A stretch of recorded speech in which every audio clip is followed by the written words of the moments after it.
where we were giving reasons why Christians are opposed to euthanasia.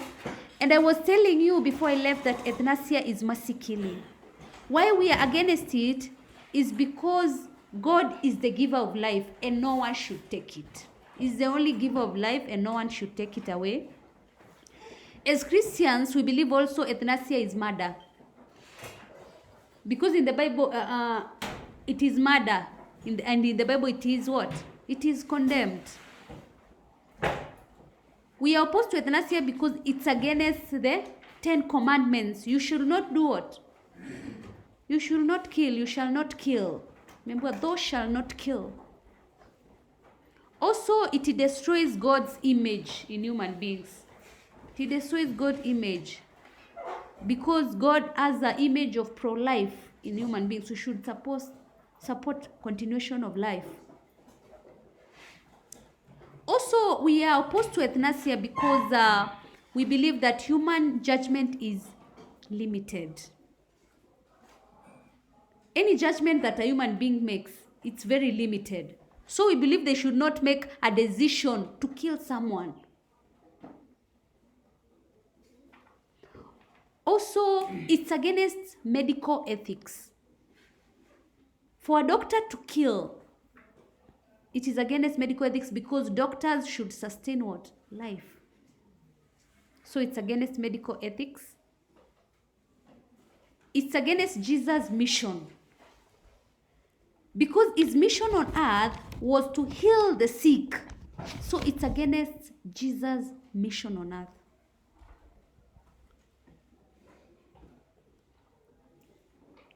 Also, suffering, the way we say that euthanasia, those who practice euthanasia say that you want to prevent that person from suffering. But as Christians, we believe that another point is that suffering is part of Christians' life. And therefore, you cannot justify euthanasia. So, suffering is part of a Christian's life.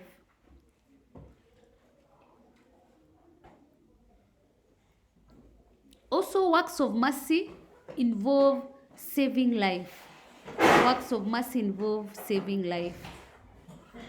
Also, it's the constitutional right to uphold human life.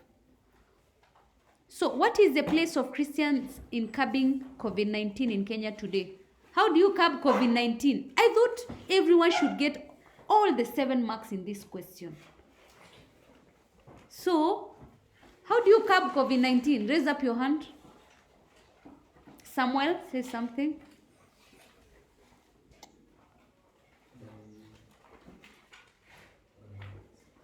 Sorry? Yes. Shamala. Curb is just preventing.